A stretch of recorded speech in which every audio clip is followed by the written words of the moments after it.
నమస్తే, నేను మీ అబ్బాయి నాయుడు. ఇప్పుడు ప్రధానంగా ఆంధ్రప్రదేశ్ రాష్ట్రంలో మన వైఎస్ఆర్సీపీ ప్రభుత్వం తీసుకొని వచ్చినటువంటి ల్యాండ్ టైటిలింగ్ యాక్ట్ 2022 అనే ఒక చీకటి చట్టం పెద్ద దుమారాన్ని తీసుకొచ్చింది.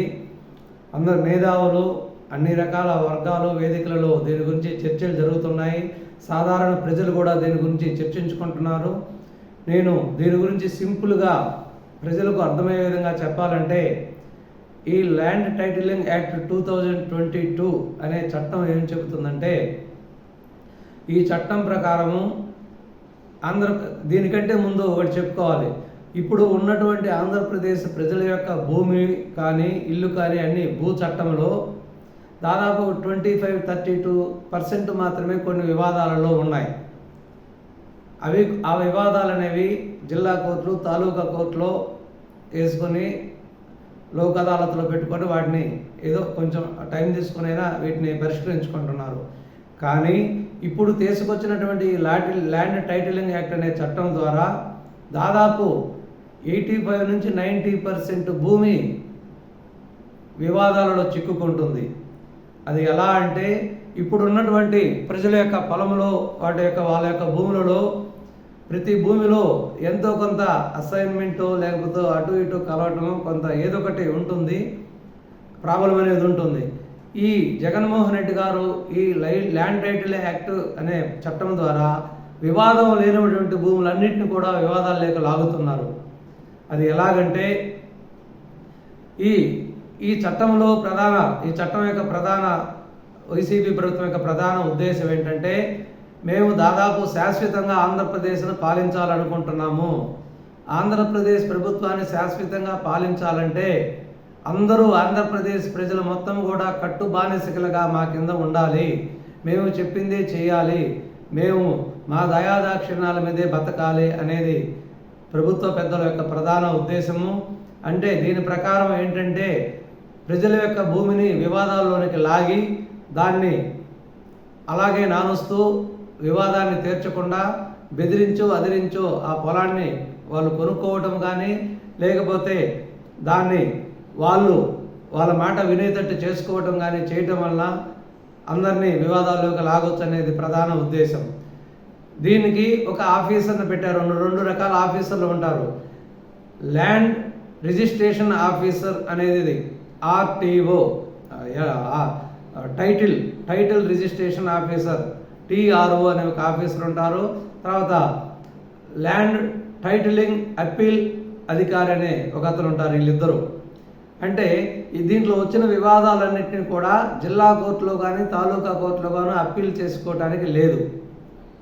ఫర్ ఎగ్జాంపుల్, ఒక రైతు అనే అతను తన పొలము అమ్మినా కానీ, లేదా ఆ రైతు వేరే వాళ్ళ దగ్గర నుంచి పొలం కొన్నా కానీ, లేదు ఆ పొలాన్ని లోన్ తెచ్చుకొని ప్రభుత్వ బ్యాంకులో లోన్ తెచ్చుకున్నా కానీ, లేదా ప్రైవేట్ బ్యాంకులో తనఖా పెట్టి అప్పు తెచ్చుకున్నా కానీ, ఈ అన్నిటినీ కూడా 7 నుంచి 3 నెలల లోపు ఈ టైటిల్ రిజిస్ట్రేషన్ ఆఫీసర్కి తెలియజేయాలి ఇన్ఫర్మేషను.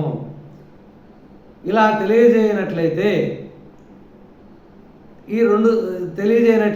దానికి దాదాపు 50,000 జరిమానా, 6 నెలలు జైలు శిక్ష. అంటే నీ పొలం మీద నువ్వు అప్పు తెచ్చుకున్నా, లోన్ తెచ్చుకున్నా, లేదా అమ్మినా, నువ్వు ఎవరి దగ్గర నుంచి పొలం కొన్నా కూడా వాళ్ళకి ఇన్ఫర్మేషన్ చెప్పకపోతే నువ్వు శిక్షార్హుడివి. అంటే ఇన్ఫర్మేషన్ చెప్పకపోతే ఖచ్చితంగా 50,000 జరిమానా విధించబడుతుంది, లేదా 6 నెలల జైలు శిక్ష. 6 నెలల జైలు శిక్ష, 50,000 జరిమానా విధించబడుతుంది. అంతేకాకుండా ఒకవేళ నీ పొలంలో సంబంధించిన ఏదైనా సమస్య వచ్చినట్లయితే, అంటే ఈ చట్టం వచ్చినప్పటి నుంచి ప్రతి ఒక్క రైతు కూడా ఇది నాది అని వాళ్ళ దగ్గర పోయి నిరూపించుకోవాలి. ఎప్పుడైతే ల్యాండ్ టైటిలింగ్ యాక్ట్ 2022 చట్టం అమల్లోకి వస్తుందో, అది అమల్లోకి వచ్చిన మరుక్షణం నుంచి ఇదిగో నాకు ఇన్ని ఎకరాల పొలం ఉంది, ఇది ఇక్కడ ఉందని మనం దానికి సంబంధించిన పేపర్లు ఎత్తపోయి వాళ్ళ దగ్గర పోయి ఇది నాది అని నిరూపించుకోవాలి. అంటే ఇక్కడ లేని వివాదాన్ని తెచ్చుకోవడం.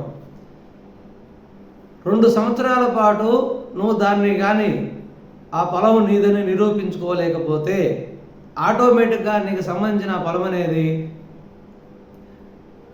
నీ పొలం అనేది డిస్ప్యూట్స్ రికార్డ్స్లోకి వెళ్ళిపోతుంది. అంటే దీనికి ఒక రికార్డ్ అనేది ఒకటి మెయింటైన్ చేస్తారనమాట. ఏంటది? Disputes record. అంటే ఫర్ ఎగ్జాంపుల్ నీకు ఒక 5 ఎకరాల పొలం ఉంది. ఈ చట్టం అమల్లోకి వచ్చిన తర్వాత నా పొలం కదా, నాకే సంబంధం లేదంటే కుదరదు. ఈ 5 ఎకరాల పొలము పలానా ఏరియాలో పలానా సర్వే నెంబర్లో ఇది నాది, మా తాతల కానించి నాకు వచ్చిందని చెప్పి టైటిల్ రిజిస్ట్రేషన్ ఆఫీస్ దగ్గరికి పోయి నిరూపించుకోవాలి. అలా నిరూపించుకొని ఎడలా 2 సంవత్సరాల తర్వాత ఆటోమేటిక్గా అది డిస్ప్యూట్స్ రికార్డ్స్లోకి వెళ్ళిపోతుంది. ఈ డిస్ప్యూట్స్ రికార్డ్స్లోకి వెళ్ళిపోయిన తర్వాత నీ పొలం వివాదాల్లో చిక్కున్నట్టే. ఆ తర్వాత నువ్వు మళ్ళీ ఈ డిస్ప్యూట్స్ని వచ్చినటువంటి ఈ పొలాన్ని ల్యాండ్ టైటిలింగ్ అప్పీల్ అధికారి దగ్గర నమోదు చేసుకోవాలి.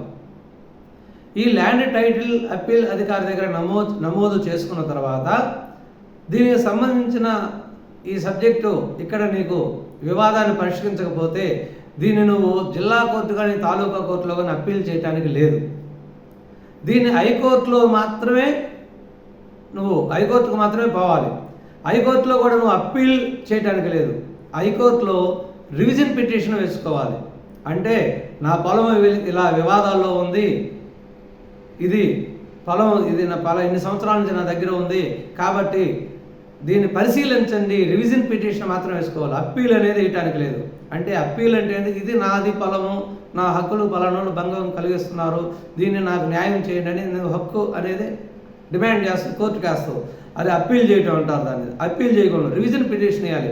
రివిజన్ పిటిషన్ అంటే అర్థం ఏంటంటే ఈ ల్యాండ్ వివాదంలో చిక్కుకుంది, ఇది నాది కాదని చెప్తున్నారు వీళ్ళు, ఇది నాదేనని చెప్పడానికి నా దగ్గర డాక్యుమెంట్లు ఉన్నాయి, దయచేసి దీన్ని పరిశీలించండి అనే ఒక రివిజన్ పిటిషన్ వేయాలన్నమాట.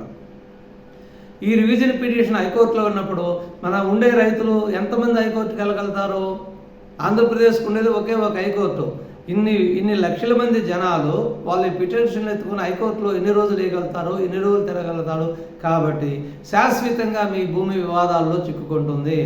మీరు ఆ భూమిలో పంటలేసి పండించుకునే హక్కు అనేది ఉంటుంది.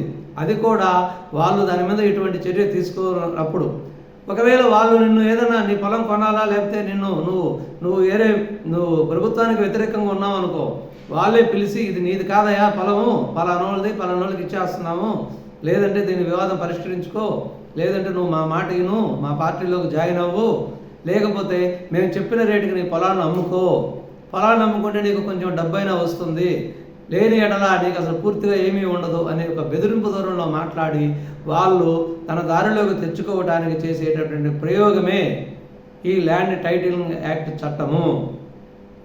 కాబట్టి దయచేసి ప్రజలారా, రైతులారా, మీ అందరికీ చెప్పేది ఒకటే, చాలా తీవ్ర ఇబ్బందులు ఎదుర్కొంటారు.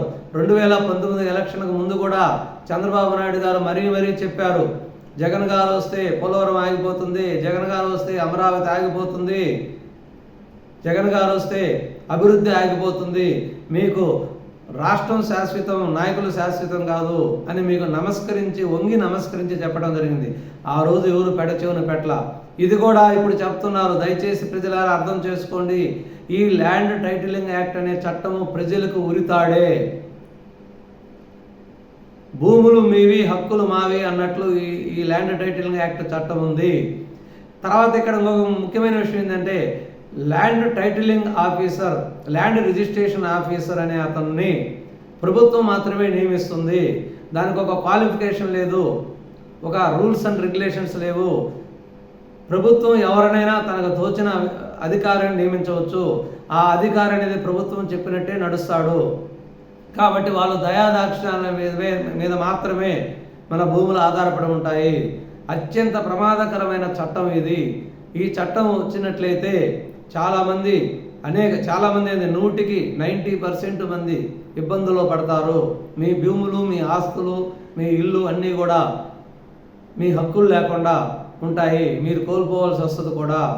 కాబట్టి దయచేసి దీన్ని ప్రజల్లో చర్చించుకొని ఆలోచించుకొని దీన్ని ఏం చేయాలి, మీకున్న హక్కును ఉపయోగించుకొని, భారత రాజ్యాంగం మీకు ఇచ్చినటువంటి ఓటు హక్కును వినియోగించుకొని మీరు వేయటమే కాకుండా 10 మందికి చెప్పి ఈ చట్టానికి తెచ్చినటువంటి ప్రభుత్వానికి వ్యతిరేకంగా ఈ చీకటి చట్టాన్ని అమలు చేసే ప్రయత్నం చేస్తున్నటువంటి దుర్మార్గపు ప్రభుత్వాన్ని సాగనంపవలసిన అవసరం ఉంది. కాబట్టి వచ్చేటటువంటి సార్వత్రిక ఎన్నికల్లో ప్రజలందరూ దీన్ని అర్థం చేసుకొని మీరు దీన్ని ఆషామాషిగా తీసుకోకుండా మీరు 10 మందికి చెప్పి అందరినీ చైతన్యవంతులను చేసి రాబో సార్వత్రిక ఎన్నికల్లో ఒక మంచి ప్రభుత్వాన్ని ఎన్నుకొని చంద్రబాబు నాయుడు గారు ఇప్పటికే ప్రకటించారు, నేను అధికారంలోకి రావడంతో ఈ చట్టాన్ని రద్దు చేస్తాను అని. మొదటి సంతకం డిఎస్సి మీద, మెగా డిఎస్సి మీద, రెండో సంతకం ఈ ల్యాండ్ టైటిలింగ్ యాక్ట్ రద్దు చేసే ఫైల్ మీద సంతకం పెడతానని ప్రకటించారు. కాబట్టి దయచేసి మీరందరూ అర్థం చేసుకొని ఒక మంచి నాయకుడిని, విజన్ ఉన్న నాయకుడిని, గొప్ప అనుభవజ్ఞుడిని, అభివృద్ధి కారపడేటటువంటి చంద్రబాబు నాయుడు గారి యొక్క విజయాన్ని మనం కాంక్షిస్తూ అందరూ మద్దతు తెలియజేయవలసిందిగా కోరుకుంటూ, ప్రజలారా మరీ చెప్తున్నాను, మీరు తాత్కారంగా ఉండగాకండి, దీన్ని అర్థం చేసుకొని చైతన్యవంతం కావాల్సిందిగా కోరుకుంటున్నాను. ధన్యవాదాలు. దయచేసి ఈ వీడియోని లైక్ చేసి, షేర్ చేసి మరియు సబ్స్క్రైబ్ చేయండి. ఎందుకంటే మీరు లైక్ చేసినప్పుడు ఈ వీడియో కూడా 10 మందికి చేరుతుంది, వాళ్ళు కూడా ఈ సమాచారం తెలుసుకుంటారు. నమస్కారం.